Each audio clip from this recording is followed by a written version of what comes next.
Жижиглэнгийн худалдааны програм нээсний дараа агуулга гэсэн цэсийг сонгоод бүрэлдэхүүн хэсэг рүү орно.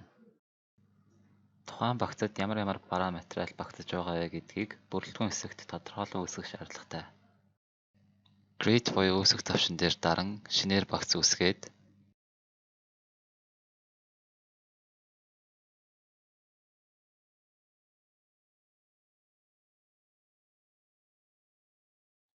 бараа багц гэсэн нэртэй багц үүсгээд доороо улаан зураастай талбарыг заавал бүглэх шаардлагатай учраас нөтийн хувийн хэмжээг 10% гээд бараа материалын төрлийг бараа гэж заагаад хэмжих нэгжийг ширхэг болгоод хадгалъя.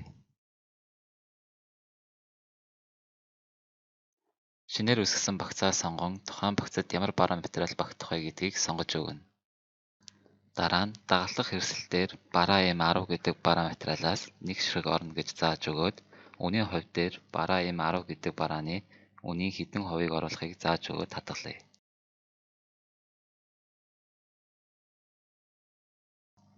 Дахин Create тавчин дээр дараад шинээр үүсгэсэн багцаа сонгож өгөөд бараа M5 гэдэг бараа материалаас нэг ширхэг орно. Үнийн хувийг мөн адил 50% гэж сонгоод хадгалъя.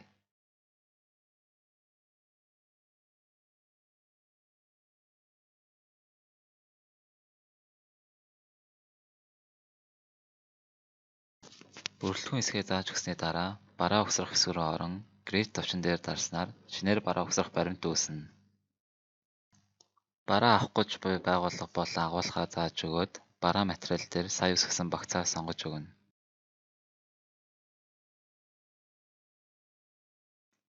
Бид багцыг аль хэдийнэ үүсгэсэн учраас дагалдах хэрэгслийг бүглэх тавчин дээр дарснаар тухайн багцад орж буй бараа материалууд энд автоматар бүглэгдэнэ.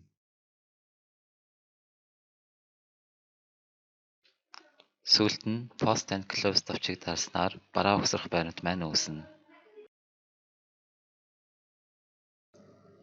Барааг угсарч байгаа тохиолдолд гүйлгээний төрлийг иж бүртлээс угсрах гэдгийг сонгож өгөх шаардлагатай.